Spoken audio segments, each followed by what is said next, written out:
Hello friends, good morning. आज अपन discuss करने वाले हैं एक ऐसा मुद्दा जो हाल ही में राजनीति में चर्चा का विषय बना हुआ है। आज अपन डिस्कस करेंगे ईस्टर्न कैनाल परियोजना। ये परियोजना क्या है? ERCP, eastern Rajasthan canal project. ये प्रोजेक्ट क्यों है और हाल ही में चर्चा का मुद्दा क्यों बना हुआ है, इसके बारे में आज ब्रीफली अपन डिस्कस करने जा रहे हैं। सबसे पहले आपको बता दें कि ये जो परियोजना है, इस परियोजना को राजस्थान के मुख्यमंत्री श्री अशोक गहलोत जी ने कहा, सेंट्रल गवर्नमेंट को पत्र लिखा कि इस प्रोजेक्ट को नेशनल प्रोजेक्ट घोषित किया जाए, नेशनल प्रोजेक्ट का स्टेटस दिया जाए, राष्ट्रीय महत्व की परियोजना घोषित किया जाए। अगर किसी परियोजना को राष्ट्रीय महत्व की परियोजना घोषित किया जाता है तो उसके क्या फायदे हैं? तो सबसे पहले अपन को ये जानना जरूरी है कि ये जो परियोजना है, इसके अंदर जो सेंट्रल गवर्नमेंट से जो फंडिंग होती है वो अभी 50-50 इसकी फंडिंग होती है कि 50% सेंट्रल गवर्नमेंट का फंड प्रदान करती है और 50% यहाँ स्टेट गवर्नमेंट लगाती है। अगर इसके अंदर आप ये देखें कि अगर इस प्रोजेक्ट को नेशनल प्रोजेक्ट घोषित किया जाता है तो इसके अंदर जो फंडिंग का जो रेशियो होगा वो हो जाएगा 90:10। 90% इसके अंदर सेंट्रल गवर्नमेंट वहन करती है और 10% इसमें स्टेट गवर्नमेंट का फंड लगता है। तो ये तो होगा इसका फंडिंग का रेशियो। इसलिए इस प्रोजेक्ट को नेशनल प्रोजेक्ट घोषित करवाने के लिए सेंट्रल गवर्नमेंट को पत्र लिखा जा रहा है और इसी कारण से ये अभी हाल ही में चर्चा का मुद्दा बना हुआ है। अब अपन देखते हैं राजस्थान की पृष्ठभूमि को जानने से पहले अपन एक बार ये जानते हैं कि राजस्थान के अंदर जो स्रोत हैं, सिंचाई के जो स्रोत हैं, इस परियोजना से उनको क्या फायदा होने वाला है। उससे पहले जो राजस्थान के अंदर जल की जो स्थिति है उसके बारे में पहले अपन थोड़ा बहुत जानते हैं। उसमें जानने के लिए हमारे पास ये है कि जो भारत का जो कुल जल है, भारत का जो टोटल जल है, उस जल का टोटल जो वाटर है, उस वाटर का राजस्थान के अंदर सिर्फ 1% जल उपलब्ध है। 1% जल उपलब्ध है कहाँ पे? राजस्थान के अंदर। तो ये तो है राजस्थान की स्थिति कि पूरे भारतवर्ष का जो टोटल जल है उसका 1% राजस्थान के अंदर उपलब्ध है। अब अपन बात करते हैं कि राजस्थान के अंदर जो सिंचित एरिया है, उस सिंचित क्षेत्र के अंदर क्या स्थिति है, कौन से संसाधनों से यहाँ पे सिंचाई की जाती है, उसके अंदर उस क्रम को अगर डिस्कस करें तो सबसे पहले अपन पाएंगे कि कुएं एवं जो नलकूप हैं, कुएं नलकूप जो हैं, उनसे जो सिंचाई का जो क्षेत्र है वो है अपने पास 7350%, 73.50% जो क्षेत्र है वो क्षेत्र सिंचित किया जाता है कुएं एवं नलकूप से। अगर सेकंड नंबर पे अपन बात करें, सेकंड नंबर जो प्रायोरिटी है वो है नहरों की। ठीक है, तो नहरों से जो सिंचित क्षेत्र है वो क्षेत्र है अपने पास 24.44%।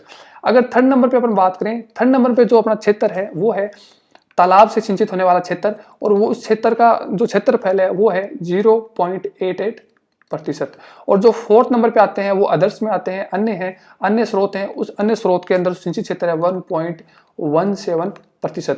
तो ये तो है इस राजस्थान में घटते हुए क्रम में 1 से लेके फोर्थ नंबर तक सिंचित क्षेत्र और सिंचित क्षेत्र को सींचने वाले संसाधन का क्रम। अब अपन बात करते हैं कि राजस्थान के अंदर जो पॉलिटिक्स अभी हो रही है, जो राजनीति इस विषय को लेके अभी चर्चा में है, उस चर्चा से पहले अपन जान लें जो राजस्थान के जो जलदाय मंत्री हैं वो मंत्री कौन है। राजस्थान के जो जलदाय मंत्री हैं वो है महेश जोशी। ठीक है, तो ये तो हो गया राजस्थान के संदर्भ में। अगर बात करें अपन सेंट्रल गवर्नमेंट, केंद्र सरकार की बात करें, तो वहां पे जो जल शक्ति मंत्री हैं वो है गजेंद्र सिंह शेखावत, जो राजस्थान से ही हैं, वो है गजेंद्र सिंह जी शेखावत। कि राजस्थान का जो उत्तरी अक्षांश है और जो दक्षिणी अक्षांश है उसके बीच की जो दूरी है वो है 826 किलोमीटर। ठीक है, अब अपन ये बात करते हैं जो अक्षांश का जो वैल्यू है वो है 30 डिग्री से लेके 12 मिनट, और जो साउथ के अंदर है वो है 23 डिग्री से लेके 3 मिनट। ये तो हो गया इसका नॉर्थ लैटिट्यूड और साउथ लैटिट्यूड राजस्थान का। ठीक है, और जो ट्रॉपिक ऑफ कैंसर है वो है 23 डिग्री से लेके 23 मिनट। अगर इसका पश्चिम से पूर्व की बात करें तो इसकी जो लंबाई है वो 869 किलोमीटर है, और इसका जो लॉन्गिट्यूड है वो है 69 डिग्री से 30 मिनट से लेके 78 डिग्री 17 मिनट। ये तो हो गया ओवरव्यू इसका प्रीवियस से। अगर अपन पाते हैं राजस्थान में जो अरावली पर्वत श्रृंखला है वो यहाँ से है साउथ वेस्ट से लेके नॉर्थ ईस्ट तक। ठीक है, साउथ वेस्ट से लेके नॉर्थ ईस्ट तक राजस्थान में जो अरावली पर्वत श्रृंखला है वो इस तरह से है। इस साइड में यहाँ पे मरुस्थल है। ठीक है, इस साइड में मरुस्थल है, और मरुस्थल के पास में ही इंदिरा गांधी IGNP का जो प्रोजेक्ट है वो प्रोजेक्ट इस साइड से यहाँ बाड़मेर बड़ौदा तक प्रोजेक्ट चल रहा है। इसके अलावा अपन अगर बात करें राजस्थान में अरावली के पूर्वी भाग की, उस पूर्वी भाग में अपन पाते हैं जो हाड़ौती का जो पठार है, इस पठार में चंबल नदी इधर से प्रवेश करती है और यहाँ से राजस्थान और मध्य प्रदेश के बीच में ये बॉर्डर निर्माण करते हुए यहाँ पे आगे निकल जाती है। चंबल नदी की जो सहायक नदियां हैं, उन नदियों के में जो अधिशेष जल है, ठीक है, जो एक्स्ट्रा जो जल है, उस जल को सेव करने के लिए, उस जल को उपयोग में लेने के लिए क्या किया जा रहा है कि ERCP प्रोजेक्ट लाया गया। ERCP eastern Rajasthan canal project. ये प्रोजेक्ट ये है कि यहाँ पे हाड़ौती प्रदेश में जो अधिशेष जल है उस जल को एक कैनाल के थ्रू ईस्टर्न राजस्थान में, ईस्टर्न ये जो राजस्थान है, राजस्थान के जो 13 जिले हैं, इन 13 जिलों में उसको सिंचाई के लिए और पेयजल की परियोजनाओं में उसका उपयोग किया जाए। इस योजना को नाम दिया गया है ERCP eastern Rajasthan canal project. अब अपन बात करते हैं कि राजस्थान में जो नदियों का जो क्रम है, उस क्रम में जो अपवाह तंत्र है राजस्थान का, वो कितने प्रकार का है। अगर राजस्थान में अपवाह तंत्र की अपन बात करते हैं तो अपवाह तंत्र राजस्थान में मुख्यतः 3 प्रकार का पाया जाता है। 3 प्रकार का कौन कौन सा है उसके अपन बात करें तो पहला इसमें है अरब सागर का अपवाह तंत्र, दूसरा है इसमें बंगाल की खाड़ी का अपवाह तंत्र, तीसरा है इसमें अंतःप्रवाह का अपवाह तंत्र।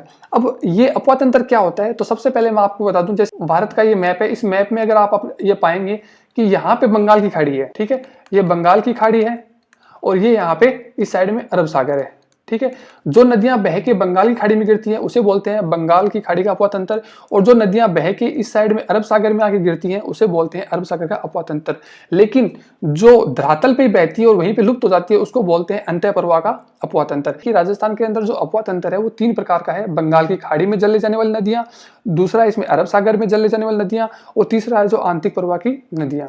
अगर अपन बात करें बंगाल की खाड़ी की अपवाह तंत्र की तो उसके अंदर मुख्यतः जो नदियां हैं वो है चंबल, बेनास, काली, सिंध, पार्वती, बाणगंगा, खारी, बेडच और गंभीर, और अरावली के पूर्वी भाग में, ठीक है।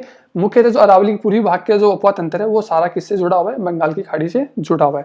अगर अपन बात करें अरब सागर में जल ले जाने वाली नदियों का तो उसके अंदर मुख्यतः है जो साउथ वेस्ट की जो नदियां हैं वो मुख्यतः इसमें शामिल होती हैं, जैसे माही है, सोम है, जाखम है और पश्चिमी बनास, लूनी, ये सारी नदियां हैं, ये क्या है, अरब सागर में जल ले जाने वाली नदियां है। अगर आंतरिक प्रवाह की बात करें जो यही जिसका उद्गम होता है और वहीं पे वो विलुप्त हो जाती है उसको बोलते हैं आंतरिक प्रवाह की नदियां। इसके अंदर मुख्यतः जो नदी है वो है कांकनी, कातली, साबी, घग्गर, मैंथा और रूपनगढ़। ये जो नदियां हैं वो आंतरिक प्रवाह की नदियां हैं। तो अपन एक बार इसको मैप पे देख लेते हैं। आज अपन जो बात करने वाले हैं, जो हाड़ौती का जो पठार है, जो साउथ ईस्ट का जो क्षेत्र है, यहाँ पे ये जो चंबल नदी है, चंबल नदी की जो सहायक नदियां हैं, ये चंबल नदी है जो राजस्थान और मध्य प्रदेश का बॉर्डर बनाते हुए इधर आगे निकल जाती है और ये आगे जाके बंगाल की खाड़ी का अपवाह तंत्र बनता है, ठीक है। तो आज अपन बात करने वाले हैं चंबल की जो सहायक नदी है, छोटी काली सिंध है, आऊ है, काली सिंध है, परवन है, पार्वती है और एक कून नदी है। इन सब का जो अधिशेष जल है, जो बारिश के सीजन में, मानसून के समय में जो नदियां अपने पीक पे होती है, उस जल को स्टोर करने के लिए या उस जल को उपयोग में लेने के लिए यहाँ से कैनाल के थ्रू ये जल है जो राजस्थान के अलग अलग 13 डिस्ट्रिक्ट के अंदर, 13 जिलों के अंदर ले जाया जाएगा और वहां पे इसको सिंचित क्षेत्र के अंदर या पेयजल की परियोजना में इसका उपयोग में किया जाएगा। यही जो प्रोजेक्ट है उसको बोला गया है ERCP eastern Rajasthan canal project. अब इस प्रोजेक्ट के बारे में अपन और कुछ जानते हैं, उससे पहले अपन देखते हैं कि जो पूरी राजस्थान नहर परियोजना है, इस परियोजना को मुख्यमंत्री द्वारा राष्ट्रीय परियोजना का दर्जा देने की मांग की गई है, क्योंकि इसके अंदर जो फंडिंग होती है, अगर वो राष्ट्रीय महत्व की परियोजना घोषित होती है तो उसमें 90:10 का इसमें अनुपात होता है। अगर अपन ये बात करें तो इसमें 90% जो राशि केंद्र सरकार उपलब्ध कराएगी और इसकी जो अनुमानित लागत है, इस जो पूरी प्रोजेक्ट, उस पूरी योजना का जो लागत आने वाली है वो है 40,000 करोड़ रुपए। और राजस्थान का आपको पता है कि जो कुल भौगोलिक क्षेत्र है वो 342.52 लाख हेक्टर है और ये क्या है, पूरे देश के भौगोलिक का 10.4% है। और मैंने आपको ये भी बताया था कि भारत में कुल सतही जल का कि राजस्थान के अंदर कितना परसेंट है, सिर्फ 1% जल उपलब्ध राजस्थान के अंदर है और क्षेत्रफल कितना है, 10.4% क्षेत्रफल है पूरे देश के क्षेत्रफल का। अब अपन बात करते हैं जो ERCP का उद्देश्य क्या है। उद्देश्य इसका ये है कि जो चंबल नदी है और उसकी जो सहायक नदी है, कौन नदी है, पार्वती नदी है और काली सिंध, इसके अंदर जो अधिशेष जल है उस जल का उपयोग करना। उसका उपयोग कैसे किया जाता है कि उसका उपयोग ये ऐसे किया जाएगा, जो दक्षिण पूर्वी जिले हैं, जो 13 जिलों को इनमें डिसाइड किया गया है, शामिल किया गया इस योजना के अंदर, उसके अंदर जो अधिशेष जल है, चंबल सहायक नदियां हैं, उसका जो अधिशेष जल है उस जल को यहाँ से ले जाके वहां पे पेयजल के रूप में और या फिर सिंचाई के रूप में इसका उपयोग किया जाएगा। यही ERCP प्रोजेक्ट है, ठीक है। अब अपन बात करते हैं ERCP प्रोजेक्ट के बारे में। तो ये है 13 जिलों में पीने का पानी और 26 बड़ी और मध्यम परियोजनाओं के माध्यम से 2.8 लाख हेक्टर भूमि सिंचाई हेतु जल उपलब्ध कराने का प्रस्ताव है। इसके अंदर 2.8 लाख हेक्टर भूमि को सिंचित किया जाएगा और इसमें 13 जिले शामिल है। 13 जिले कौन कौन से शामिल है, इसको आप ऐसे याद रख सकते हैं, जैसे ये अजमेर है, ठीक है। अजमेर से आप एक सीधी रेखा इधर खींचिए और अजमेर से एक सीधी रेखा आप इधर खींचिए, ठीक है। अब इसके अंदर जो जिले आए हैं वो सारे जिले इस योजना के अंदर शामिल हैं, जैसे अलवर है, भरतपुर है, धौलपुर है, दौसा, करौली, सवाई माधोपुर, जयपुर, टोंक, बूंदी, बारा, कोटा, झालावाड़ और अजमेर। ठीक है, ये भीलवाड़ा नहीं है। ठीक है, तो ये जो 13 है, 1 2 3 4 5 6 7 8 9 10 11 12 और 13, ये 13 जिले हैं जो इस योजना के अंदर शामिल है। ठीक है, अब अपन बात करते हैं इसके बाद में इस योजना का लाभ क्या होने वाला है। इसका लाभ ये होने वाला है कि एक तो क्या होगा कि सिंचाई के लिए सुविधा उपलब्ध हो जाएगी। दूसरा, इसे ग्रामीण जो इलाके हैं वहां पे भूजल की जो स्थिति है, ग्राउंड वाटर है, उसमें क्या होगा, सुधार होगा और पीने के लिए पानी भी उपलब्ध हो जाएगा। और लोगों की जो आर्थिक स्थिति है उसमें भी सकारात्मक रूप से परिवर्तन होगा। परिवर्तन ऐसे होगा, लोग खेती बाड़ी करेंगे, उनका आय के जो स्रोत हैं वो बढ़ जाएंगे और ऐसी प्रकार उनकी आर्थिक स्थिति में भी सकारात्मक परिवर्तन आएगा। इसके अलावा ये होगा, दिल्ली मुंबई इंडस्ट्री कॉरिडोर है DMIC, इसके गवर्नमेंट का ये प्रोजेक्ट है कि कॉरिडोर के 100 किलोमीटर दोनों साइड के अंदर एक इंडस्ट्रियल कॉरिडोर साथ में स्थापित किया जाए।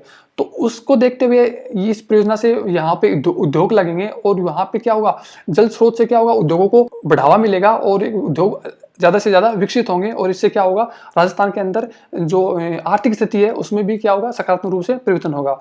इसके अलावा क्या होगा, जो राज्य में जो निवेश है, राजस्व में वृद्धि होगी, ये भी एक तरह से इसका प्रॉफिट है। नदियों पर बसे प्रमुख नगर ये कई बार एग्जाम में पूछा जाता है, जैसे चंबल नदी है उसके ऊपर बसा हुआ प्रमुख नगर कोटा है, कोटा चंबल नदी पे है। फिर जवाई नदी पे सुमेरपुर पाली है, बेड़च चित्तौड़गढ़, और खारी नदी पे आसिंद भीलवाड़ा, और काली सिंध नदी के ऊपर झालावाड़ है, और लूनी पे नदी पे है बालोतरा, और साबरमती ये है गांधीनगर गुजरात। ठीक है, ये है गुजरात का। ठीक है, अब अपन बात करते हैं जो त्रिवेणी संगम है, ये भी कई बार एग्जाम में पूछा जाता है, कौन कौन से त्रिवेणी संगम कहाँ कहाँ पे बनते हैं राजस्थान के अंदर। और त्रिवेणी संगम वो होता है जहाँ पे 3 नदियों का संगम होता है। ठीक है, जैसे ये 3 नदियां हैं, ये जो संगम है इसको बोलते हैं त्रिवेणी संगम। तो पहला जो 3 नदियों संगम है वो है बनास, मेनाल और बेड़च, ये है बागोद भीलवाड़ा के अंदर। और दूसरा जो बेणेश्वर डूंगरपुर के अंदर है, ये संगम है, ये कौन कौन सी नदियां, माही है, जाखम है, सोम, इनसे मिलकर बनाता है। और एक है बनास, चंबल और सीप, ये तीनों मिलकर बनाते हैं रामेश्वर घाट सवाई माधोपुर त्रिवेणी संगम। एक है बनास, डाई और खारी, ये तीनों नदियां मिलकर बनाती हैं राजमहल टोंक के पास त्रिवेणी संगम बनाती है।